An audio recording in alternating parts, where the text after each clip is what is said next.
acute abdomen following axial torsion of a young Meckel diverticulum in a young male, a case report. El divertículo de Meckel es una anomalía congénita de las más comunes del tracto gastrointestinal. Esta se localiza en el hilo terminal, dentro de los 100 centímetros de la válvula ileocecal, en el borde antimesentérico, a diferencia de otros divertículos gastrointestinales. La mayoría de estas no provoca síntomas y dejando aparte aquellos casos que presentan síntomas iguales, estos están representados por un 60% por el grupo pediátrico. Las complicaciones comunes en los adultos se deben a obstrucciones intestinales, sangrado, perforación y diverticulitis. El diagnóstico en estos es difícil debido a su rareza, a los síntomas inespecíficos, a no hacer exámenes radiológicos de rutina, así como la multitud de diagnósticos diferenciales que hay. Entre los más habituales tenemos la apendicitis, la gastroenteritis. El no hacer un diagnóstico a tiempo puede ser fatal. Hay que tener en cuenta que se debe sospechar, especialmente en los casos en que los síntomas siguen persistiendo después de haberse descartado en un divertículo de Meckel, o que se haya hecho un tratamiento no quirúrgico de las etiologías más comúnmente consideradas. Se nos presenta el caso de un hombre del sur de Asia, de 20 años de edad, con vómitos y dolor abdominal inferior izquierda de 3 días de evolución, sin antecedentes médicos ni quirúrgicos de relevancia. Bebe alcohol ocasionalmente. En el examen físico, el paciente estaba febril, con 38 grados centígrados y ligeramente deshidratado. La puntuación del dolor fue 5 en la escala de calificación numérica. Se analizaron sus signos vitales y había dolor localizado en la fosa ilíaca izquierda. El tacto rectal reveló heces blandas y sin masas. Se realizó una radiografía de abdomen que mostró asas de intestino delgado dilatadas con múltiples niveles de líquido en ausencia de gas debajo del diafragma. De igual forma, se realizó un estudio de ultrasonido que confirmó la obstrucción del intestino delgado. Se realizaron otras pruebas y manejos hasta que fue sometido a una laparotomía exploratoria de emergencia bajo anestesia general. En esta se encontraron asas de intestino delgado dilatadas con una pequeña cantidad de líquido libre y el divertículo de Meckel de aproximadamente 25 centímetros de largo y 2 centímetros de ancho, ubicado 45 centímetros proximal a la unión iliocecal. Este estaba gangrenoso por torsión en la base. Había una banda de tejido que conectaba la punta del divertículo y el mesenterio, provocando simultáneamente la obstrucción del hilo.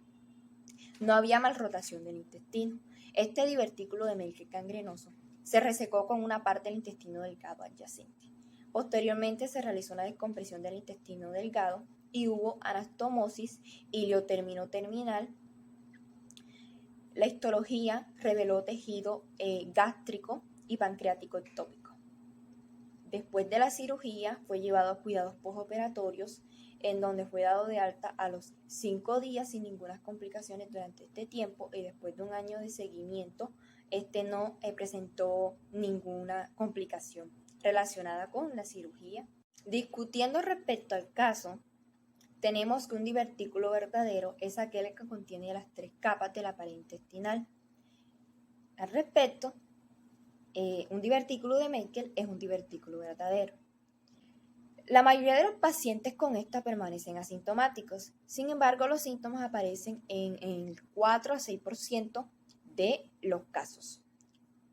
En la literatura se reportan que hasta en el 71% de los casos se pueden presentar síntomas. Se propone que las complicaciones se correlacionen con el tamaño de los divertículos de Meckel, categorizando a los gigantes a aquellos que son mayores de 5 centímetros de longitud, los cuales son raros. Cuando este es largo con una base estrecha, la torsión y la diverticulitis son complicaciones comúnmente asociadas, similares a las que presenta el paciente en este caso. Además del tamaño, los componentes tisulares contenidos en estos divertículos de Meckel están asociados con complicaciones. La mucosa gástrica ectópica se encuentra en la mayoría de estos que son sintomáticos, representando el 71% de los casos en comparación con el número relativamente menor de los que contienen tejido pancreático ectópico, que representan del 0 a 12% de los casos. Dicho esto, la resección profiláctica de los divertículos de Meckel, basado en la presencia de tejido ectópico mediante sesiones intraoperatorias de congelación rápido, cuando se descarta como etiología de la presentación clínica inicial, conduciría a un debilitamiento de la pared diverticular y al riesgo de perforaciones y fugas posteriores.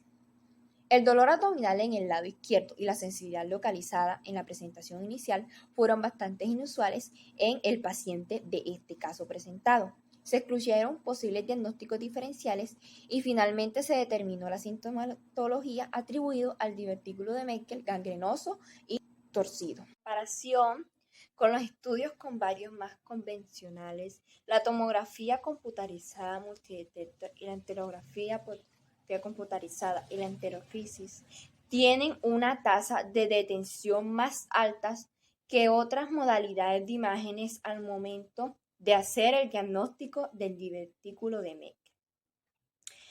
En casos en que haya un abdomen agudo debido a una obstrucción del intestino delgado, el uso de estudios con varios está obsoleto en nuestra práctica.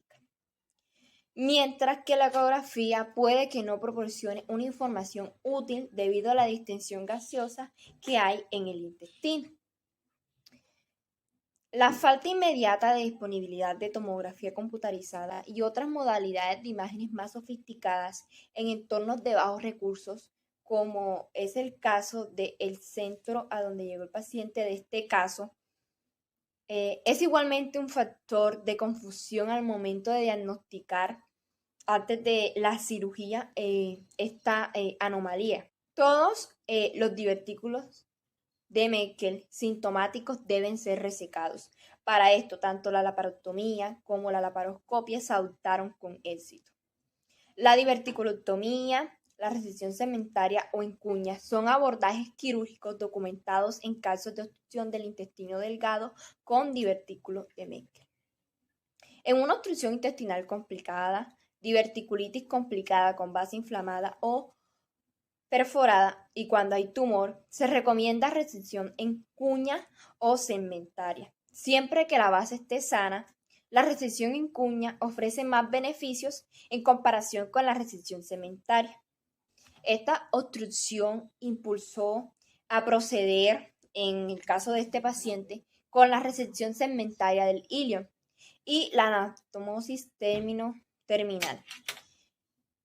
Después de la cirugía, fue llevada a la sala para su recuperación postoperatoria bajo un cuidado estricto para observar los avances de esto. La extirpación quirúrgica de los divertículos de Meckel asintomáticos es un tema sobre el que todavía se debate.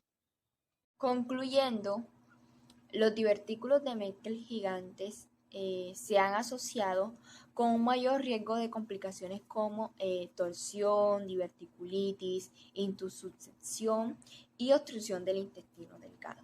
De igual forma, las intervenciones quirúrgicas siguen siendo la base para tratar los divertículos de Meckel sintomáticos. En este contexto, las modalidades de imágenes disponibles para diagnosticarlo presentan bajo rendimiento, por lo que debe haber un alto grado de sospecha clínica para poder detectar tempranamente y tratar definitivamente esta, ya que de no hacerlo las consecuencias podrían ser fatales. Y puesto que cada día se informan de casos que son más complicados sobre estos divertículos de Meckel gigantes en todo el mundo. Es por eso que es necesario analizar y publicar datos completos y actualizados relacionados con estos, para poder tener una mayor idea y comprensión del tema.